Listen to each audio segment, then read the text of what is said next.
A motor boat heads upstream a distance of 24 km on a river whose current is running at 3 km per 1 hour. The trip up and back takes 6 hours. Assuming that the motor boat maintained a constant speed, what was its speed? So ఇక్కడ ఒక నీటి ప్రవాహం ఉన్నది. ఆ నీటి ప్రవాహం మొత్తం 3 km per 1 hour స్పీడ్తో ట్రావెల్ అవుతున్న ఒక వాటర్ ఫ్లో అనమాట. వాటర్ ఫ్లోనే మనం కరెంట్ అంటాము. సో అందులో దానికి ఎదురుగా ఒక మోటార్ బోటు ట్రావెల్ అవుతుంది. మొత్తం టోటల్ 24 km అనమాట. సో వెళ్ళి రావడానికి ఆ మొత్తం మోటార్ బోటుకి 6 hours పట్టింది. అది ఒక కాన్స్టెంట్ స్పీడ్ని మెయింటైన్ చేస్తుందని అజ్యూమ్ చేసుకొని దాని స్పీడ్ కనుక్కోవాలన్నమాట. సో వాటర్ ఫ్లో స్పీడ్ ఇచ్చేసాడు 3 km per 1 hour. సో వెళ్ళడానికి అంటే ఆ ప్రవాహం మొత్తం టోటల్ ఎంత డిస్టెన్స్ ట్రావెల్ అవుతుంది, 24 km. వెళ్ళి రావడానికి టోటల్ 6 hours పడుతుంది. అయినా what was it's speed? So చూద్దాం ఇక్కడ. సో మనము ఇక్కడ ముందు వాడు ఇచ్చింది రాసుకున్నా నేను. స్పీడ్ ఆఫ్ ద కరెంట్ అంటే flow of water 3 km per 1 hour. So distance ఎంత డిస్టెన్స్ ఆ వాటర్ ఫ్లో అవుతుంది, 24 km. మనకి ఏం కావాలి, let the speed of the boat కావాలి, అది మనకు తెలియదు, x km per 1 hour. So ఇలా మొత్తం 24 km ట్రావెల్ అవుతున్న ఈ నీటి ప్రవాహంలో ఫస్ట్ ఎదురుగా వెళ్ళి అంటే అప్ స్ట్రీమ్ అంటే అలలు ఇలా వస్తూ ఉంటే వాటర్ ఫ్లో ఈ డైరెక్షన్లో కనుక వస్తూ ఉంటే మోటార్ బోట్ ఈ డైరెక్షన్లో వెళ్తుంది, అప్ స్ట్రీమ్ అంటారు దాన్ని. సో 24 km వెళ్ళి మళ్ళీ తిరిగి రావాలి. తిరిగి వచ్చేటప్పుడు ఏమవుతుంది, డౌన్ స్ట్రీమ్. ఎందుకని వాటర్ ఫ్లో అయ్యే డైరెక్షను అట్లనే బోటు వచ్చే డైరెక్షన్ కూడా రెండు సేమ్, దాన్ని డౌన్ స్ట్రీమ్ అంటారు. మొత్తం వెళ్ళి రావడానికి 6 hours పడుతుంది. అయినా దీని యొక్క బోటు యొక్క స్పీడ్ ఎంత? ఇక్కడ మొత్తం హింట్ టైంలో ఉంది. సో రెండు వెళ్ళి రావడానికి మొత్తం పట్టిన టైం 6 hours. సో అది యూజ్ చేసుకోవాలి. అది యూజ్ చేసుకోవాలంటే ముందు ఏం చేయాలి, వెళ్ళడానికి అప్ స్ట్రీమ్లో వెళ్ళడానికి ఎంత టైం పట్టింది, అట్లా డౌన్ స్ట్రీమ్లో రావడానికి ఎంత టైం పట్టింది, ఇవి రెండూ కలిస్తే ప్రాబ్లం ప్రకారం 6 hours అని ఇచ్చాడు. సో ఈ కాన్సెప్ట్తో ఈ ప్రాబ్లం స్టార్ట్ చేద్దాం. ముందు time taken to travel 24 km. Time taken to travel 24 km upstream. So time taken by boat to travel, by boat అని రాసుకోవచ్చు మీరు. Time taken by boat to travel 24 km upstream అంటే ఎదురుగా వెళ్తున్నాం. వాటర్ ఏమో ఈ డైరెక్షన్లో ఫ్లో అవుతుంటే మన బోటు ఎదురుగా వెళ్తుంది. ఇలా ట్రావెల్ అవ్వడానికి ఎంత టైం పట్టింది, ముందు ఆ టైం కనుక్కుంటున్నాను. టైంకి ఫార్ములా ఏంటి, డిస్టెన్స్ బై స్పీడ్. సో ఎంత డిస్టెన్స్ అది, 24. స్పీడ్ మరి మనం రోడ్డు మీద లేం, వాటర్లో ఉన్నాం. వాటర్లో ఉన్నప్పుడు స్పీడ్ ఆఫ్ ద బోట్ అన్నది మారుతూ ఉంటుంది. ఎందుకంటే వెళ్ళే డైరెక్షన్ బట్టి దాని యొక్క బోట్లో చేంజెస్ వస్తాయి. మనం ఎదురుగా వెళ్తున్నప్పుడు ఏమవుతుంది, ఆ యొక్క టైడ్స్ అలలు ఏదైతే ఉందో నీటి ప్రవాహం ఏమవుతుందో సో మన యొక్క బోట్ స్పీడ్ని అబ్జెక్ట్ చేస్తూ ఉంటుంది అనమాట, ఆపుతూ ఉంటుంది. మన బోట్ స్పీడ్ రెడ్యూస్ అయిపోతూ ఉంటుంది ఆ ఫ్లో ఆఫ్ వాటర్. ఎందుకు అపోజిట్గా వెళ్తున్నాగా. సో మనం బ్రిడ్జి ఎక్కేటప్పుడు ఎట్లా అయితే బైక్ మీద కానీ సైకిల్ మీద వెళ్ళేటప్పుడు మన ఫాస్ట్ ఎలా అయితే రెడ్యూస్ అవుతుందో సేమ్ ఎట్లానే వాటర్కి ఎదురుగా ట్రావెల్ అవుతున్నాం కాబట్టి ఆ వాటర్ యొక్క వాటర్ ఎంత స్పీడ్తో వస్తుందో అంత స్పీడ్ మన యొక్క స్పీడ్లో తగ్గుతుంది. అంటే ఇప్పుడు మనం ఫస్ట్ ఎప్పుడు హ్యూమన్ బీయింగ్ అంటే బోట్ స్పీడ్ వేసుకోవాలి, అది x అనుకున్నాము. సో దానిలో నుంచి వాటర్ యొక్క స్పీడ్ని సబ్ట్రాక్షన్ చేయాలి, రెడ్యూస్ అవుతుందిగా. ఎంత రెడ్యూస్ అవుతుంది, ఆ వాటర్ ఎంత ఆపితే అంత. సో అది ఎంత స్పీడ్తో వస్తుంది, 3 km. సో దాన్ని మన స్పీడ్ మన బోట్ స్పీడ్లో నుంచి సబ్ట్రాక్షన్ చేయాలి, అప్ స్ట్రీమ్లో ఉన్నాం కాబట్టి x - 3. ఇక్కడ గుర్తుపెట్టుకోవాల్సింది ఎప్పుడు ఫస్ట్లో ఎప్పుడు కూడా మీరు మెన్షన్ చేయాల్సింది బోట్ స్పీడ్నే మెన్షన్ చేయాలి. తర్వాత కరెంట్ స్పీడ్ అంటే ఫ్లో ఆఫ్ వాటర్ స్పీడ్ని మనం మెన్షన్ చేయాలి, x - 3. టైం కాబట్టి hours, take it as the first equation. ఇప్పుడు డౌన్ స్ట్రీమ్లో రావడానికి ఎంత టైం పట్టిందో కనుక్కుందాం. Time taken to travel same అదే డిస్టెన్స్గా ఇక్కడ నుంచి ఇక్కడికి 24 km వాటర్ ఫ్లో అవుతుందండి. ఇటు నుంచి కూడా 24 km, కానీ డైరెక్షన్ మారింది. మనం వాటర్తో పాటు ట్రావెల్ అవుతున్నాం. ఇప్పుడు సేమ్ 24 km కానీ డౌన్ స్ట్రీమ్లోకి వస్తున్నాం అన్నమాట, డౌన్ స్ట్రీమ్. సో టైంకి ఫార్ములా ఏంటి, డిస్టెన్స్ బై స్పీడ్. డిస్టెన్స్లో ఎలాంటి మార్పు లేదు, 24. ఇప్పుడు స్పీడ్ ఏమవుతుంది, మనం ఇప్పుడు రివర్స్లో వస్తున్నాం. అంటే రివర్స్ అంటే వెళ్ళి తిరిగి వస్తున్నాం. తిరిగి వచ్చేటప్పుడు వాటర్ ఫ్లో ఏ డైరెక్షన్లో అయితే ఉందో బోటు కూడా అదే డైరెక్షన్లో ఉంది, రెండు సేమ్ డైరెక్షన్లో ఉంది. అప్పుడు ఏమవుతుంది, ఆ వాటర్ యొక్క స్పీడు మన స్పీడు కలిసి బోట్ ఇంకా ఎక్కువ స్పీడ్తో ట్రావెల్ అవుతుంది. ఎందుకంటే వాటరు మన బోట్ని పుష్ చేస్తూ ఉంటుంది, ముందుకు పుష్ చేస్తూ ఉంటుంది. సో మనకి ఆ వాటర్ స్పీడ్ యాడ్ అవుతుంది, బోనస్ అవుతుంది. సో మన స్పీడ్ ఏమో x, వాటర్ స్పీడ్ 3, రెండు యాడ్ అవుతాయి, x + 3. ఇది hours. Take it as a second equation. Simple అన్నమాట. అప్ స్ట్రీమ్లో ట్రావెల్ అయ్యేటప్పుడు మన స్పీడ్ రెడ్యూస్ అవుతుంది, మన స్పీడ్లో నుంచి కరెంట్ స్పీడ్ తీసేయాలి, వాటర్ స్పీడ్ తీసేయాలి. అదే కనుక డౌన్ స్ట్రీమ్లో ట్రావెల్ అయ్యేటప్పుడు మనం వాటర్తో పాటు ట్రావెల్ అవుతున్నాం కాబట్టి వాటర్ స్పీడ్ మనకి యాడ్ అవుతుంది, అది మనకు పుష్ చేయడం మూలంగా మన స్పీడ్ పెరుగుతుంది. సో మనకి అది ఎక్స్ట్రా యాడ్ బోనస్ అవుతుంది, అంటే x+3.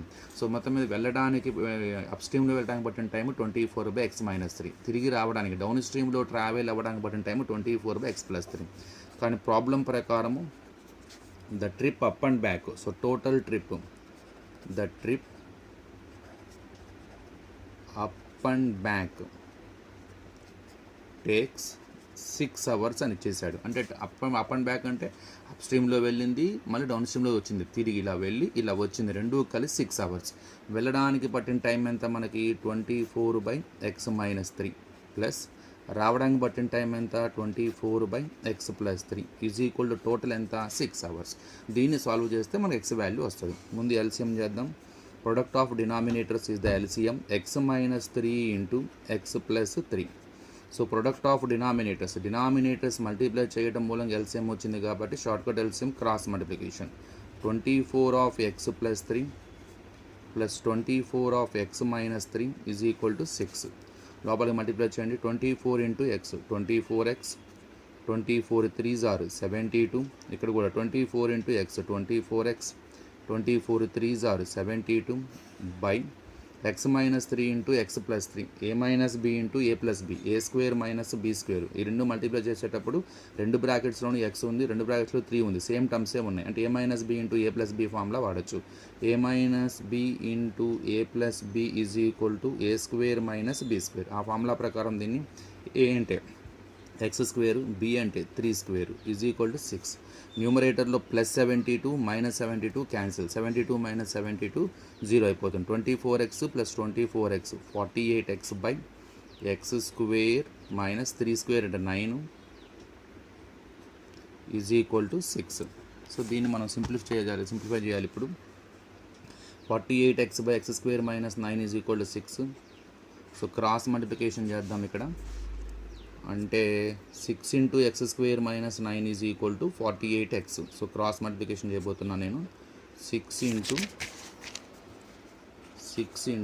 x² minus 9 is equal to 48x. ఈ 6ని లోపలికి మల్టిప్లై చేయాలి. నేనేం చేస్తున్నానంటే లోపలికి మల్టిప్లై చేయకుండా ఇంటూ ఫామ్లో ఉన్న 6 ఉత్తలకు వస్తే బై, ఎందుకని 6th టేబుల్లో 48 పోతున్నాను ఆలోచనతో. x² minus 9 is equal to 48x by 6. 6 8s are 48. So x² minus 9 is equal to 8x. ఇది తెచ్చేసుకోండి. ఇది x² మైనస్ 9 ప్లస్ 8x ఉత్తలకు వస్తే minus 8x equal to 0. Order రాయండి. x² తర్వాత x టర్మ్ ఉండాలి, తర్వాత కాన్స్టెంట్ ఉండాలి. x² minus 8x minus 9 equal to 0. Finally we got a quadratic equation. Highest degree square equal to 0 ఉంది. ఇది క్వాడ్రాటిక్ ఈక్వేషన్. దీన్ని కనుక సాల్వ్ చేస్తే మనకు x వాల్యూ వస్తుంది. x అంటే మనం ఫస్ట్లో బిగినింగ్లో ఏదైతే అనుకున్నామో speed of the boat x km/h అది వచ్చేస్తుంది అనమాట. సో దాన్ని సింప్లిఫై చేద్దాం ఇప్పుడు.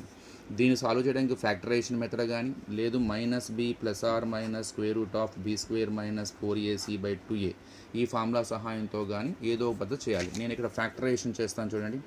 ఫ్యాక్టరైజేషన్లో ఫస్ట్ ఏం చేయాలి, దీని యొక్క కోఎఫిషియంట్ని చివర ఉన్న కాన్స్టెంట్తో మల్టిప్లై చేయాలి. 1 ఇంటూ -9 ఈజ్ ఈక్వల్ టు -9. దీనిపైన ఎప్పుడు MUL అని రాయండి. దీని పక్కన బ్రాకెట్లో మిడిల్ కోఎఫిషియంట్ x కోఎఫిషియంట్ సింబల్తో సహా రాసుకోండి -8. ఈ మల్టిప్లికేషన్ చేస్తే ఏదైతే రావాలో -9 దాని సింబల్ చూసి ఈ -9లో ఈ మైనస్ ఉంది కాబట్టి ఈ -8 పక్కన సబ్ట్రాక్షన్ అని రాయండి. అదే కనుక ఇక్కడ ప్లస్ ఉంటే యాడ్ అని రాయండి. ఇంకో విధానం కూడా చూసుకోవచ్చు. క్వాడ్రాటిక్ ఈక్వేషన్లో చివరి సింబల్ కనుక ఏదైతే ఉందో అక్కడ మైనస్ ఉంటే దీనిపైన సబ్ట్రాక్షన్ అని రాయండి. ఇది చివరిలో ప్లస్ కనుక ఉంటే యాడ్ అని రాయండి. ఇలా కూడా చూసుకోవచ్చు. మళ్ళీ ఒకసారి ఫస్ట్ దాన్ని కాన్స్టెంట్తో మల్టిప్లై చేసి ఇక్కడ వేయండి. దానిపైన ఎప్పుడు MUL అంటే మల్టిప్లికేషన్ అని రాయండి. దీని పక్కన బ్రాకెట్లో మిడిల్ కోఎఫిషియంట్ x యొక్క కోఎఫిషియంట్ రాయండి -8. దానిపైన ఈ క్వాడ్రాటిక్ ఈక్వేషన్ యొక్క చివరి సింబల్ చూసి అంటే ఫస్ట్ టర్మ్ని లాస్ట్ టర్మ్ని మల్టిప్లై చేసేటప్పుడు ఏ సింబల్ అయితే వస్తుందో ఆ సింబల్ బట్టి ఇక్కడ ఎడిషన్ సబ్ట్రాక్షన్ అని రాయండి. మైనస్ వస్తే సబ్ట్రాక్షన్, ప్లస్ వస్తే ఎడిషన్. దీన్ని ఒక పజిల్గా మార్చండి. ఏవో 2 నెంబర్స్ ఉన్నాయి, మనకు ఆ 2 నెంబర్స్ తెలియవు, కానీ మీరు ఆ 2 నెంబర్స్ని మల్టిప్లై చేస్తే మాత్రం -9 వస్తుంది, సబ్ట్రాక్షన్ చేస్తే -8 వస్తుంది. మీకు అర్థమై ఉంటుంది అలా ఎందుకు రాయమన్నాను నేను ఇప్పుడు. మల్టిప్లై చేస్తేనేమో -9 రావాలంట, సబ్ట్రాక్షన్ చేస్తేనేమో 8 రావాలంట. చూద్దాం. అసలు మల్టిప్లై చేస్తే 9, సబ్ట్రాక్షన్ చేస్తే 8. మనకి 3 3s are 9 ఉంది టేబుల్స్లో, కానీ 3లో 3 సబ్ట్రాక్షన్ చేస్తే 8 రాదు, 0 వస్తుంది, అంటే ఇది కాదు. తర్వాత 9 1s are 9 ఉంది, ఎస్. 9లో 1 సబ్ట్రాక్షన్ చేస్తే 8, ఎస్. ఆ ఆన్సర్స్ ఏంటి అంటే 9 1 రెండు సరిపోతున్నాయి. మల్టిప్లై చేస్తే 9 రావటము, సబ్ట్రాక్షన్ చేస్తే 8, 9కి 1కి డిఫరెన్స్ 8 సరిపోతుంది, అంటే ఒకటి 9 ఒకటి 1. ఇక్కడ డౌట్ వస్తుంది, సబ్ట్రాక్షన్ ఎప్పుడు చేస్తాం, ఈ రెండింటికి ఏ సింబల్స్ ఉండాలి, రెండు ప్లస్లు ఉండాలి, అంటే రెండు సేమ్ సింబల్ ఉండాలా, వేరు వేరు సింబల్ ఉండాలా. మనం రెండు సేమ్ సింబల్ ఉంటే, అంటే రెండు ప్లస్లు ఉన్నా రెండు మైనస్లు ఉన్నా సబ్ట్రాక్షన్ చేయం, యాడ్ చేస్తాం. మరి సబ్ట్రాక్షన్ చేయాలంటే వేరు వేరు సింబల్స్ ఉండాలి. ఒక క్లియర్గా అర్థమైంది. మళ్ళీ ఒక డౌట్, ఇక్కడ దేనికి ప్లస్ ఉండాలి, దేనికి మైనస్ ఉండాలన్న డౌట్ వస్తుంది. సో మనకి ఇక్కడ సబ్ట్రాక్షన్ చేస్తే ఏ సింబల్ కావాలో చూసుకోవాలి. నీకు సబ్ట్రాక్షన్ చేస్తే -8 రావాలి, అంటే నీకు రావాల్సిన ఆన్సర్కి మైనస్ ఉంది. సో నీకు ఏ సింబల్ అయితే కావాలనుకుంటున్నావో అది బిగ్గర్ దానికి ఇచ్చేసి, సో ఆటోమేటిక్ ఇంకోటి ఆపోజిట్ సింబల్ అవుతుంది ప్లస్. సో సింపుల్ అన్నమాట. సో సబ్ట్రాక్షన్ చేయాలంటే వేరు వేరు సింబల్స్ ఉండాలి. అదే ఇక్కడ యాడ్ ఉన్నట్టయితే రెండు సేమ్ సింబల్ పెట్టేవాడిని, అక్కడ ఏ సింబల్ కావాలో ఆ సింబల్ రెండింటికి ఇచ్చేసేవాడిని. కానీ ఇక్కడ సబ్ట్రాక్షన్ కాబట్టి డిఫరెంట్ సింబల్ ఉండాలి. కానీ ఏది ప్లస్ ఏది మైనస్ అని డౌట్ వచ్చినప్పుడు నీకే సింబల్ కావాలి సబ్ట్రాక్షన్ చేస్తే -8, ఈ మిడిల్ కోఎఫిషియంట్ రాసుకున్నాగా విత్ సింబల్తో. ఆ మైనస్ బిగ్గర్ దానికి ఏ సింబల్ కావాలో అది మైనస్ అయిన కాదు, అక్కడ ఏ సింబల్ ప్లస్ కావాలంటే బిగ్గర్ దానికి ప్లస్ ఇస్తే మిగతాది మైనస్ అయింది. ఇక్కడ మనకి కావాల్సింది మైనస్ కాబట్టి మనకి ఏది కావాలో అది బిగ్గర్ దానికి ఇచ్చేసేయండి, ఆటోమేటిక్ అవతలది ఆపోజిట్ సింబల్ అవుతుంది. ప్రాబ్లం అంతా ఎక్స్లో ఉంది కాబట్టి -9x + 1x. మొదటి టర్మ్ని యాజ్ ఇట్ ఈస్గా రాసుకోండి, మధ్యలో ఉన్న మిడిల్ టర్మ్ బదులు ఈ ఫ్యాక్టర్స్ రాసుకోండి, -9x + 1x. మళ్ళీ లాస్ట్ సేమ్ -9 = 0. ఎందుకని -9x + 1x మీరు కనుక అబ్జర్వ్ చేస్తే రెండు మళ్ళీ సబ్ట్రాక్షన్ చేస్తే -8x వస్తుంది, అంటే దీని వాల్యూ మారకుండా ఇలా రాసాం. దీన్ని స్ప్లిట్టింగ్ ద మిడిల్ టర్మ్ అంటారు. సో ఇప్పుడు ఎప్పుడైతే -9x + 1x -9 = 0 చేశారో క్వాడ్రాటిక్ ఈక్వేషన్లో 3 టర్మ్స్ ఇప్పుడు 4 టర్మ్స్ అయినాయి. 4 టర్మ్స్ అవటం వల్ల 2 టర్మ్స్ మనం పేర్ చేసి కామన్ తీసే అవకాశం ఉంది. ఈ రెండింటిలో కామన్ ఏముంది, 9x² x, ఇందులో చిన్నది x కామన్ తీయచ్చు. x divides x² x times, అంటే x²లో 2 x'లు ఉంటాయి, ఒక x బయటకు వచ్చింది, ఇంకా x ఉంటుంది, మైనస్ ఇక్కడ ఉన్న x కాస్త బయటకు వచ్చింది, అక్కడ 9 ప్లస్ ఇక్కడ ఏం కామన్ తీయచ్చు, ఇక్కడ x ఉంది x లేదు, x కామన్ తీయలేం, 1 9. ఈ 1 9 రెండు ఏ టేబుల్లో పోతాయి, హైయెస్ట్ కామన్ ఫ్యాక్టర్ అన్నమాట, ఫస్ట్ టేబుల్లోనే పోతాయి. ఆ 1 కామన్ తీసేయండి, 1 వచ్చేసింది ఇక్కడ x. ఫస్ట్ టేబుల్లో 9 ఎన్ని టైమ్స్ పోతుంది, 9 టైమ్స్. మీరు మళ్ళీ మల్టిప్లై చేసి అది రావాలి, చూడండి, x × x x², x × 9 9x, 1 × x x, 1 9s are 9. So ఇప్పుడు మీకు ఒక బ్రాకెట్ 2 టైమ్స్ వచ్చింది, ఒక ఫ్యాక్టర్ వచ్చింది 2 టైమ్స్, x - 9 x - 9, దాన్ని కూడా కామన్ తీసేయండి, బయటికి లాగేసేయండి. అంటే ఆ 2 టైమ్స్ వచ్చిన x - 9 1 టైం రాసి మిగతా వాటిని కూడా బ్రాకెట్లో రాయండి, x + 1 = 0. So first one x - 9 = 0, first ఇది =0 చేసుకుంటే -9 అవతలకు వస్తే +9. తర్వాత x + 1 = 0, +1 అవతలకు వస్తే -1. So x = 9, x = -1. మరి స్పీడ్ ఎప్పుడు నెగిటివ్లో ఉండదు కాబట్టి పాజిటివ్ తీసుకుందాం. కాబట్టి since speed cannot be negative, speed of the boat మనం 9 ప్లస్ తీసుకుంటాం, 9 km/h. సో ఆ బోటు 9 km/h స్పీడ్తో ట్రావెల్ అవుతుంది. So once you prepared a quadratic equation, దాన్ని సాల్వ్ చేసే విధానం అన్నది ఫ్యాక్టరైజేషన్ మెథడ్ ద్వారా కానీ క్వాడ్రాటిక్ ఫార్ములా సహాయంతో కూడా సాల్వ్ చేసుకోవచ్చు. After getting x value, so according to the x, మనం స్పీడ్ అనుకున్నాం, స్పీడ్ నెగిటివ్లో ఉండదు కాబట్టి మనకు వచ్చిన ఈ రెండు పాజిటివ్ నెగిటివ్లు పాజిటివ్ వాల్యూ తీసుకొని, సో 9 km/h స్పీడ్తో ట్రావెల్ అవుతుంది అనమాట. సో ఇది ప్రాబ్లం. సో వెళ్ళి రావడానికి మొత్తం టైం 6 అవర్స్ అని ఇచ్చాడు. ముందు వెళ్ళడానికి టైం కనుక్కున్నాను, distance by speed, total distance 24. Speed వచ్చేసరికి వెళ్ళేటప్పుడు అప్ స్ట్రీమ్లో వెళ్తున్నాం కాబట్టి మన స్పీడ్లో తగ్గుతుంది, మన స్పీడ్లో వాటర్ స్పీడ్ తీసేయాలి, x - 3. రావడానికి పట్టిన టైం డిస్టెన్స్ బై స్పీడ్, అప్పుడు కూడా డిస్టెన్స్ సేమే 24, కానీ తిరిగి వచ్చేటప్పుడు వాటర్తో పాటు ట్రావెల్ అవుతున్నాం కాబట్టి మనకి వాటర్ స్పీడ్ యాడ్ అవ్వాలి, x + 3. రెండూ కలిసి 6 అవర్స్ అన్నాడు కాబట్టి 24/x - 3 + 24/x + 3 = 6. దీన్ని ఎల్సిఎం చేసుకుంటూ క్రాస్ మల్టిప్లికేషన్స్ మొత్తం టోటల్గా ఎల్సిఎం సింప్లిఫికేషన్ చేసుకుంటూ వెళ్తే you get a quadratic equation. So నీకు అక్కడ క్వాడ్రాటిక్ ఈక్వేషన్ రాగానే అక్కడ నుంచి సాల్వ్ చేస్తే చాలు, మనకి x వాల్యూ వస్తుంది అనమాట.